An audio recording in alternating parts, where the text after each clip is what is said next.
Le Grand Matin Sud Radio, 7h-9h, Jean-Jacques Bourdin. Ce matin, vous ne ratez rien. Élection présidentielle aux États-Unis et nous sommes en direct de Pennsylvanie, État-clé. Mais État-clé qui est joué apparemment.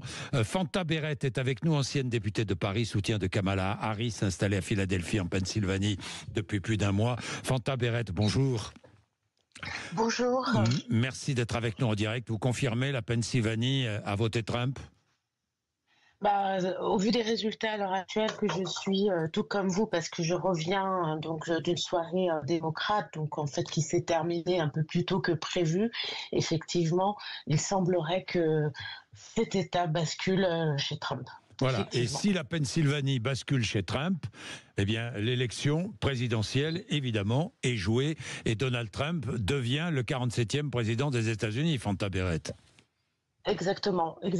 Donc c'est vrai que la soirée s'est pas du tout passée comme on le pensait. Vous le savez, nous pouvons faire campagne ici jusqu'au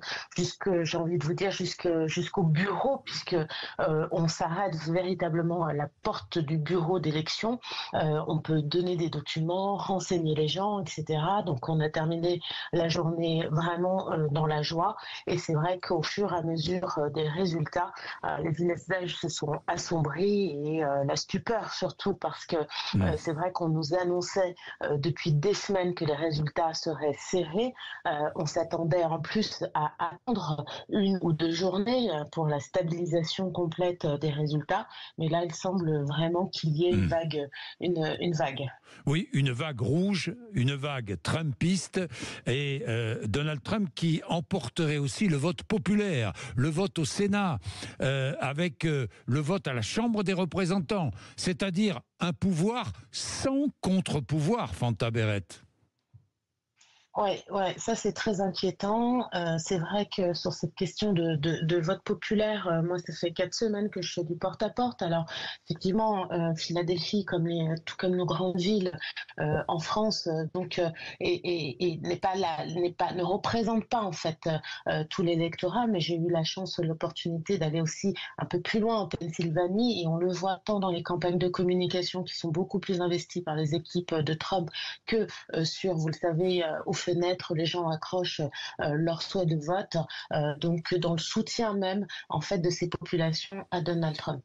Oui, soutien à Donald Trump, avec des raisons de base. Les raisons, on a ici en Europe, dans les analyses, dans les explications d'avant scrutin, on a peut-être un peu oublié la réalité du quotidien. C'est quoi ? C'est le coût de la vie. La réalité du quotidien, c'est le coût de la vie, exactement. Vous avez tout à fait raison.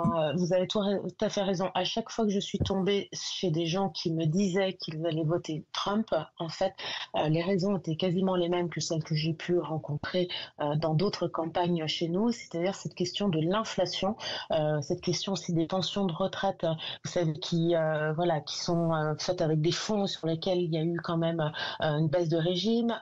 Donc voilà, ces sujets qui reviennent. Et puis la question migratoire, qui est exactement la même que chez nous, c'est-à-dire que finalement, les gens qui sont installés, qui peuvent même être parfois des enfants d'immigrés, ferment la porte ou souhaitent fermer la porte à ceux qui arrivent. Et donc ça, c'est un sujet majeur, et c'est vrai qu'il y a des ressemblances avec ce que nous vivons également chez nous. Évidemment, le portefeuille, le danger migratoire, danger ou pas migratoire, mais la réalité migratoire, c'est comme ça. Eh bien, peut-être qu'on oublie, on a un peu oublié ici, dans tous les commentaires ici en France d'avant élection, on a un peu oublié tout ça, et c'est dommage. Il y a aussi la désindustrialisation, Fanta Barrett. Oui, sur ce champ-là, il y a toute la question du protectionnisme. Ça, j'en ai entendu parler, mais plus à New York, en fait, puisque j'ai eu l'occasion d'y aller également. C'est que sur un certain nombre de personnes, effectivement, il y a ces mesures, se protéger plus. Et vous avez vu avant-hier, Trump encore mixer économie et cause migratoire, en annonçant des taxes sur les produits qui viendraient de Mexico, etc. Donc c'est-à-dire que les gens ont peur. En fait, il y a cette crainte de l'autre, cette crainte que le pays ne soit pas aussi en avance qu'il devrait l'être. Et puis, il y a aussi toute cette pauvreté, ces gens, parce que c'est vrai que la Oui. pauvreté, elle nous saute aux yeux, et ces gens ont l'impression que Trump va pouvoir faire quelque chose. Et c'est vrai que dans certains quartiers nord de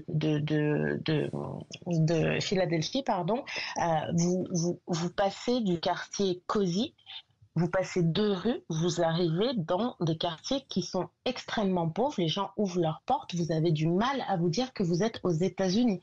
En toute sincérité, moi, j'ai été vraiment peinée. Et donc, ils ont cet espoir avec lui. Peu importe ce qu'il dit, je crois que le message, en fait, n'est pas si important que ça. Moi, je vais vous dire qu'après 4 semaines, quand je frappais à une porte et qu'on m'ouvrait, je savais très bien qui allait me dire je vais voter Trump. Oui. Très intéressant votre témoignage, Fanta Berrette. Il nous remet dans la réalité. On a besoin d'être dans la réalité, nous les commentateurs, nous les journalistes, avec de grandes envolées, non, la réalité, le quotidien. Merci Fanta Berrette, merci vraiment Je vous en prie, merci à vous. d'avoir été avec nous ce matin. Vous étiez installé à Philadelphie, donc il ne fait plus de doute maintenant. Donald Trump va être élu officiellement 47e président des États-Unis. On attend sa déclaration, sa première déclaration, mais il va bénéficier de tous les pouvoirs. C'est un débat que j'aurai tout à l'heure de 8h30 à 9h. Il remporte le Sénat, il remporte la Chambre des représentants, il a à sa botte la Cour suprême des États-Unis, il a donc tous les pouvoirs. Où sont les contre-pouvoirs? Nous en parlerons tout à l'heure de 8h30 à 9h. Vous ne ratez rien. Vous êtes sur l'antenne de Sud Radio, vous serez informés ici en toute liberté et encore une fois sans parti pris. Nous regardons, nous analysons, nous expliquons avant de commenter. Le commentaire, je le laisse à d'autres.